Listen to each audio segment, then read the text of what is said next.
I'm George Anderson, and I'd like to briefly summarize the laws under which batterers intervention is covered here in California. I represented the National Association of Social Workers when this legislation was being passed. The first law is 1203.098 and Penal Code 1203.097.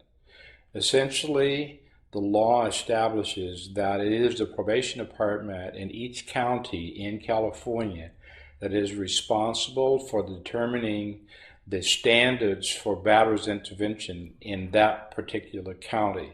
There are certain guidelines that all providers must adhere to. One, the program in California is for 52 weeks, and there are absolutely no exceptions.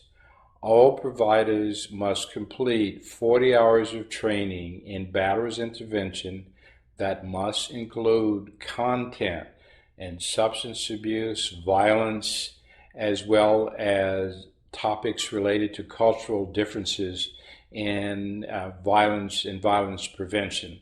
The goal of a batterers intervention program in California is to teach alternatives to violence.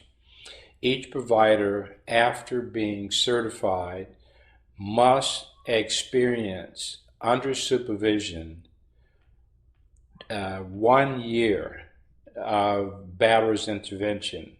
Following that, each year he or she must complete 16 hours of continuing education. The laws in California are far more stringent than any other state in California.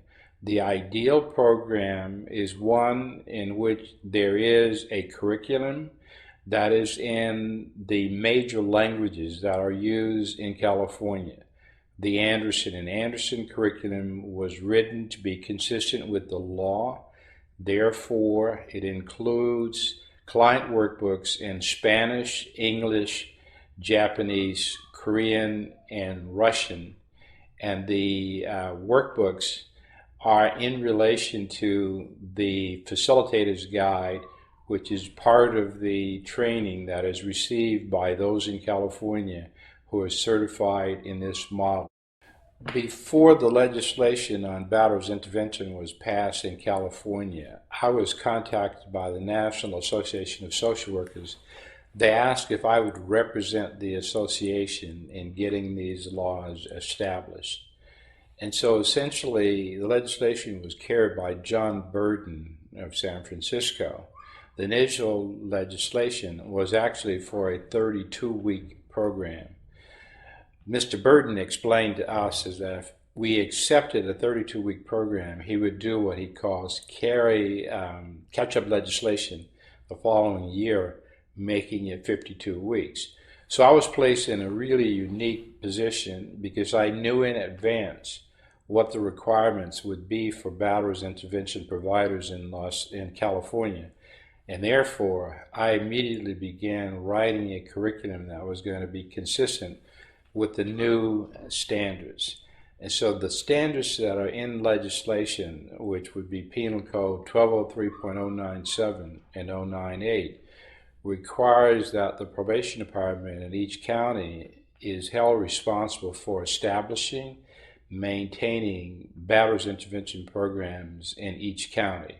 It also determines that the curriculum is 52 weeks, must be culturally sensitive, must include content on substance abuse as well as violence prevention and techniques or skills and alternatives to person-directed violence.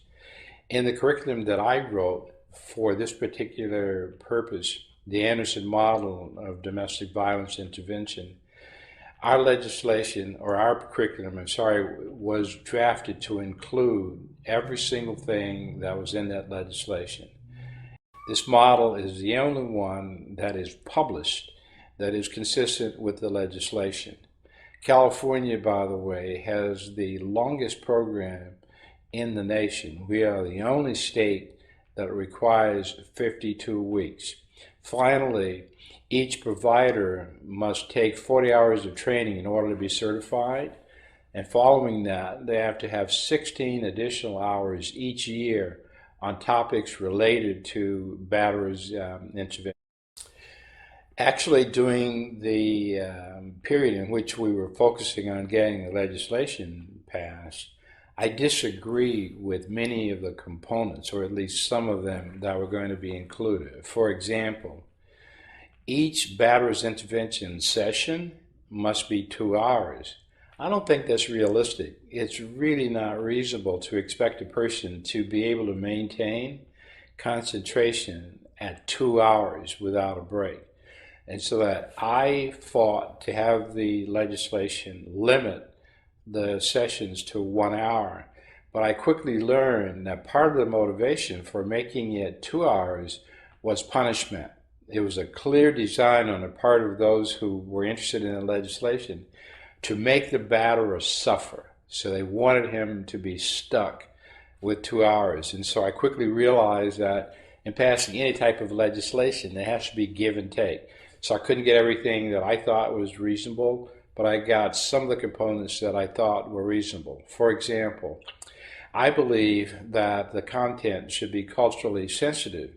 The model that had been used nationwide before our legislation was called the Duluth Domestic Violence Project, and that curriculum is only 26 sessions. There's no way you can make a 26-session model into one that is 52, so it was never really useful in California. Finally, what I disliked about that model is that it's in English only.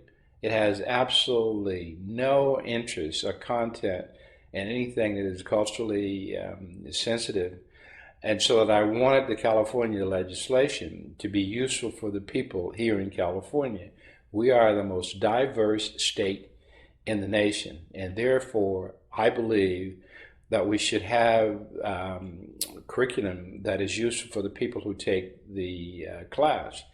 I was trained in the Duluth model, and the first thing that I said to the people from Duluth was that 38% of the men in batterers intervention programs in California at that time were Spanish speaking, 19% were African American, and 8% were Asian American. And so if you total those three, that's the majority of the population for this particular group. And so it didn't make sense to me to use a model that was based essentially on middle-class whites from Duluth, Minnesota. So it was really a struggle in order to get a culturally sensitive curriculum, but we have it, and it has worked consistently well throughout the state. Research has been done on this model at the University of California at San Jose, and this particular intervention, our curriculum, is about 80% effective, which is really phenomenal for an intervention like this. There is no educational requirement. Anyone who has 40 hours of training and certification, with or without any educational background, can be certified to provide this intervention. The goal being that it's better to have people provide the intervention, sort of like recovering alcoholics, who really knew what the experience of being a victim or a perpetrator may actually be, as opposed to someone who's academically trained but does not have the experience of being either a batterer or a victim.